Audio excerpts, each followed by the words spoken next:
মাটি থেকে ৪৮০ ফিট উঁচুতে ৪৫০০ বছর পুরনো এই পিরামিডের ভেতরে এমন কি ছিল যেটাকে শুধুমাত্র দেখার জন্য গবেষকরা একটি রোবোটিক ক্যামেরা পিরামিডের ভিতর পাঠিয়েছিল। একটি জায়গাতে এসে সেই রোবোটিক ক্যামেরাটি দাঁড়িয়ে যায়, কারণ তার সামনে একটি পাথরের স্ল্যাব ছিল। গবেষকরা মনে করেন এই স্ল্যাবের পেছনে এমন কিছু রহস্য লুকিয়ে রয়েছে যেটা বিগত ৪৫০০ বছর ধরে চাপা পড়ে রয়েছে। এই রহস্য যেভাবেই হোক না কেন জানা দরকার ছিল। এ কারণে তারা রোবটের সামনে একটি ড্রিল মেশিন লাগিয়ে দেয়, যেটা ওই পাথরের স্ল্যাবের উপর একটি গর্ত করে দেয় এবং এই গর্তের ভেতরে একটি ক্যামেরা ঢুকিয়ে দেয় এবং স্ল্যাবের বিপরীত অংশে এমন জায়গা দেখতে পাওয়া যায় যেটা বিগত ৪৫০০ বছর ধরে কেউ দেখতে পায়নি।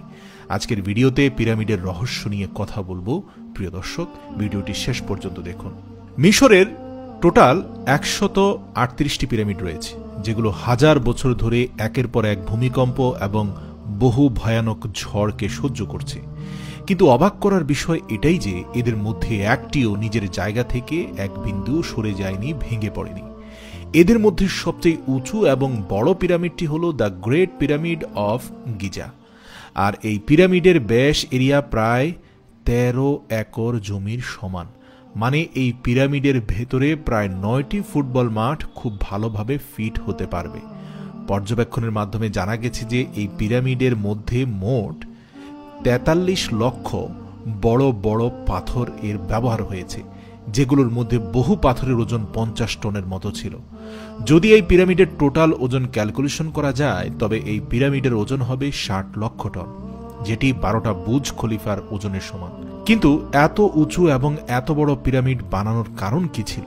প্রিয় দর্শক, কয়েক হাজার বছর আগে যখন মানুষের কাছে কোনো সামগ্রী মজুদ ছিল না, তখন এই পিরামিডের দেওয়ালকে কিভাবে প্রতিটা ইঞ্চি ইঞ্চিতে লেভেল করা হয়েছিল, কিভাবে এত ওজনের পাথরগুলো স্কোয়ার শেপে কাটা হয়েছিল এবং কোনো ক্রেনের সাহায্য না নিয়ে কিভাবেই বা ৪৮০ ফিট উঁচুতে এই পাথরগুলো তোলা হলো।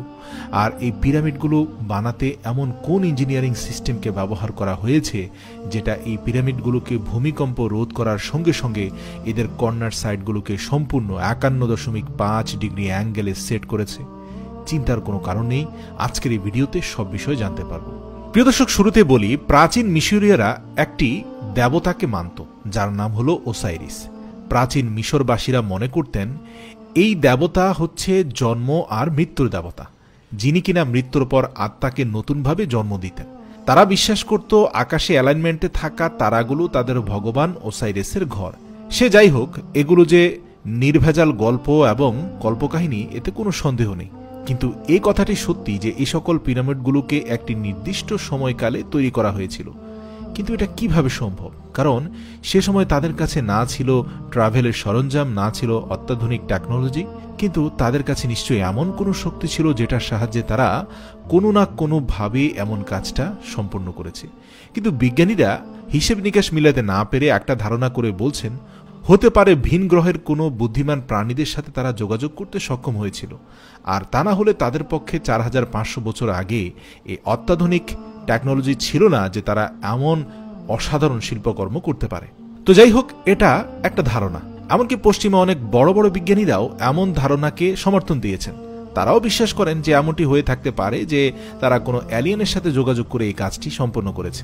আমরা তো কেবল পিরামিডের পারফেক্ট জিওমেট্রি এবং জিওগ্রাফি জানতে পেরেছি, কিন্তু পিরামিডের রহস্য এখানে শেষ হয়ে যায়নি। বিজ্ঞানীদের আরও যে সকল প্রশ্ন চিন্তায় ফেলেছে, সেগুলোর মধ্যে একটি হলো কি কারণে পিরামিডগুলোকে তৈরি করা হয়েছিল। এটা কি মিশরীয়দের রাজাদের কবরস্থান? মিশরীয়দের একটি ধারণা অনুযায়ী প্রাচীন মিশরের মৃত মানুষদের জ্বালানোর কোনো প্রথা ছিল না। এখানে মৃত শরীরের উপর নানা রকম কেমিক্যাল দিয়ে ঢেকে মমি বানিয়ে রাখা হতো। এই মমি বানিয়ে রাখার জন্য মানুষদের দেহ বহু বছর ধরে সুরক্ষিত থাকত। আসলে প্রাচীন মিশরবাসীরা এরকমটা করার কারণ হচ্ছে তারা মনে করত মৃত্যুর পরেও মানুষের জীবন চলতে থাকে। এ কারণে কবর দেওয়া মমির সঙ্গে খাওয়া দাওয়ার জন্য নানান রকম বস্তু, কাপড়, গয়না, বাসন, হাতিয়ার এবং পশু পর্যন্ত দিয়ে দিত। এগুলো সে সকল জিনিস যেগুলো একটি মানুষের জীবনযাত্রা চালানোর জন্য জরুরি। এমনটা মনে করা হয় যে মিশরে থাকা প্রত্যেকটি পিরামিড সেখানকার রাজাদের কবরস্থান, যেগুলোর মধ্যে তাদেরকে মমি বানিয়ে রাখা হয়েছে। চলুন ধরে নেওয়া যাক মিশরের পিরামিডগুলো প্রাচীন মিশরের রাজাদের কবরস্থান। কিন্তু প্রশ্ন এটা যে মিশরে যতগুলো পিরামিড রয়েছে সেগুলোর মধ্যে একটিতেও কেন কোনো রকম মমি উপস্থিত নেই? মমি তো ছাড়ুন, সেখানে অন্য কোনো রকম সামগ্রীও দেখতে পাওয়া যায়নি। এগুলো থেকে কনস্পিরেসি থিওরিরা মনে করেন পিরামিডগুলো আসলে কোনো কবরস্থান নয়, বরং সেগুলো অন্য কোনো জিনিস, আর যেগুলো বানানোর জন্য নিশ্চয়ই অন্য কোনো কারণ ছিল। হয়তো এর সাথে যোগসূত্র রয়েছে অন্য গ্রহের প্রাণীর সাথে, এটা ধারণা। তো এবার চলুন জেনে নেওয়া যাক পিরামিড সম্পর্কে ইন্টারেস্টিং ফ্যাক্ট এবং সব থেকে কঠিন প্রশ্ন। সাধারণ ধারণা অনুযায়ী বলা হয়ে থাকে দ্য গ্রেট পিরামিডের নির্মাণ কাজ 20 বছরের মধ্যে কমপ্লিট করা হয়েছে। আর এত বড় বড় পাথর আর এত ওজনের পাথরগুলোকে কেটে কাঠ আর দড়ির মাধ্যমে টেনে আনা হতো। কিন্তু যদি পিরামিডের কাজ এরকমভাবেই হয়ে থাকে তবে তাদের কাছে এই কাজটি করতে মাত্র 1.5 মিনিট সময় থাকতো। আর অলরেডি গবেষণা থেকে জানা গেছে যে এত ওজনের বড় বড় পাথরগুলোকে কেটে কাঠ এবং দড়ির মাধ্যমে টেনে আনা হতো। কিন্তু যদি পিরামিডের কাজ এরকমভাবে হয়ে থাকে, অর্থাৎ মাত্র 20 বছরের মধ্যে যদি হয়ে থাকে, তাহলে একটি পাথরকে পিরামিডের নিচ থেকে উপরে নিয়ে যাওয়ার জন্য এবং কাটবার জন্য সম্পূর্ণ সময় থাকতো মাত্র 1.5 মিনিট। এটা আগেও বলেছি যে পাথরগুলো আনা হতো প্রায় 50 মাইল দূর থেকে। এই জায়গাতেই বিজ্ঞানীদের একটু খটকা লাগে এবং হাজারো প্রশ্ন তাদের মাথায় আসে। কিভাবে 1.5 মিনিটের মধ্যে তারা এত বড় বড় এবং ভারী পাথরগুলোকে কেটে এবং সেই 50 মাইল দূর থেকে টেনে এনে পিরামিডের উপরে তুলত? মাত্র 1.5 মিনিটের মধ্যে যদি তারা এই কাজটা না করত তবে কোনোভাবে 20 বছরের মধ্যে পুরো পিরামিডের কাজ সম্পন্ন হওয়া কোনোভাবেই সম্ভব না। হয়তো কোনো রকম অ্যাডভান্সড টেকনোলজির সাহায্যে তারা এই কাজটা করেছে, কিন্তু এটাও তো অসম্ভব। 4000 বছর পূর্বে অ্যাডভান্সড টেকনোলজি কোথা থেকে আসবে? এবার প্রশ্ন হলো, এই গ্রেট পিরামিড এক কথায় অসাধারণ ইঞ্জিনিয়ারিং এর নমুনা, কিন্তু এই পিরামিডের ভেতরে কৌশলে তৈরি হওয়া টানেলগুলো অত্যন্ত বেশি রহস্যময় এবং কৌতূহলী। প্রথম দিকে মানা হয়েছিল যে হয়তো এগুলো ভেন্টিলেশনের জন্য বানানো হয়েছে, যেটার সাহায্যে চেম্বারগুলোর মধ্যে খুব সহজে হাওয়া বাতাস চলাচল করতে পারে। কিন্তু যখন চ্যানেলগুলোর মধ্যে রোবোটিক ক্যামেরা দিয়ে দেখা হয় তখন দেখা যায় টানেলগুলোর ভেতর থেকে বন্ধ করা ছিল। মানে পিরামিডের ভেতরে থাকা টানেলগুলো ভেন্টিলেশনের জন্য নয়, এবং সেটি অন্য কোনো বিশেষ কারণে তৈরি করা হয়েছিল। দ্য গ্রেট পিরামিডের এখনো পর্যন্ত মাত্র 3টি চেম্বার খুঁজে পাওয়া গেছে।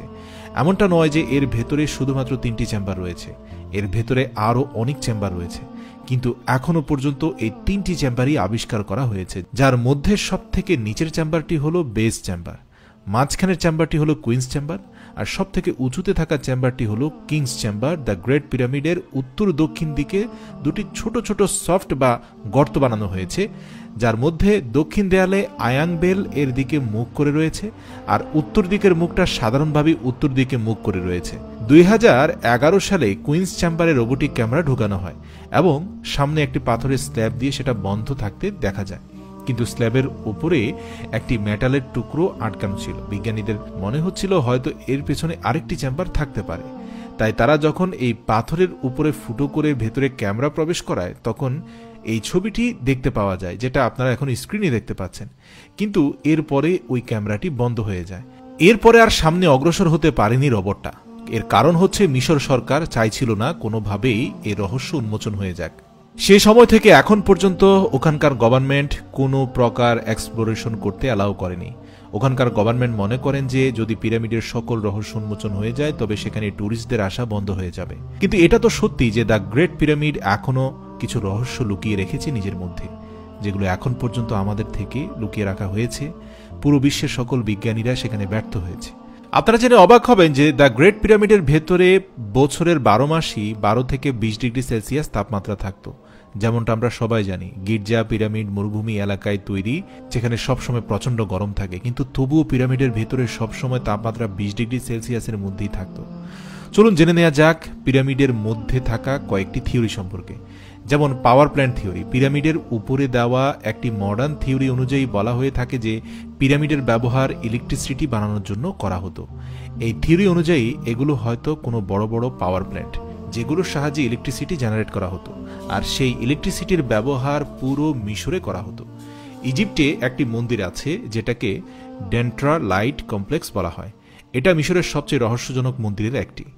এর মধ্যে বহু রহস্যময় চিত্র স্থাপিত আছে, যেগুলোর মধ্যে একটি হলো এই চিত্রটি, যেটাকে ডেন্ট্রা লাইট বলা হয়। এই ছবিটি দেখলে বুঝতে পারবেন এটা অনেকটা আধুনিক লাইট বাল্বের মতো দেখতে। যদি এটা কোনো লাইট বাল্বের চিত্র হয়ে থাকে তবে নিশ্চয়ই প্রাচীন ইজিপ্টে ইলেকট্রিসিটি মজুদ ছিল, যেগুলো থেকে বৈদ্যুতিক শক্তি হয়তো পিরামিডে আসতো। তাহলে কি সত্যি পিরামিডকে পাওয়ার জেনারেট করার জন্য তৈরি করা হয়েছিল?